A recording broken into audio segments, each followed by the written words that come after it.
சென்னை முழுதும் கஞ்சாவுடைய தெருவுக்கு இருக்கு. 4 அமைச்சர்கள் இருக்காங்க, முதலமைச்சர் முதல் கொண்டு. அதுல முதலமைச்சர் ரிவ்யூ மீட்டிங் போட்டு சொல்றாரு, இல்ல மத்திய அரசு ஒன்றிய அரசு பிஜேபியோட துணை வேணும். அது கடல் வழியா வருதான். இந்த கடல் யார் கண்ட்ரோல் இருக்குன்னா ஒன்றிய அரசு கண்ட்ரோல் இருக்கா. ஐயா முதலமைச்சர் ஸ்டாலின் அவர்களே, கடல் வழியா வரட்டும், ரோடு வழியா தானே சேல்ஸ் பண்ணிட்டு இருக்காங்க. ரோடு உன் கண்ட்ரோல தான் இருக்கு.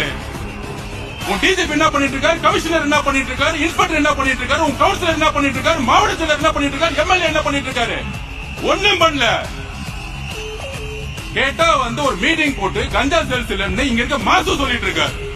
இதுக்கு ஒரு அமைச்சர், அதுல வேற ஹெல்த் டிபார்ட்மெண்ட். எதுக்கு நீங்க ஹெல்த் டிபார்ட்மெண்ட் வச்சிருக்கீங்க? கஞ்சாவே தமிழ்நாட்டுல இல்லையா? வாயில தான் இதுக்கு மேல பேசுனீங்க. நான் சொல்லிட்டேன், இன்னும் வாயில கெட்ட வார்த்தை மட்டும் தான் எனக்கு வரல. என்ன ஒரு அநியாயம்!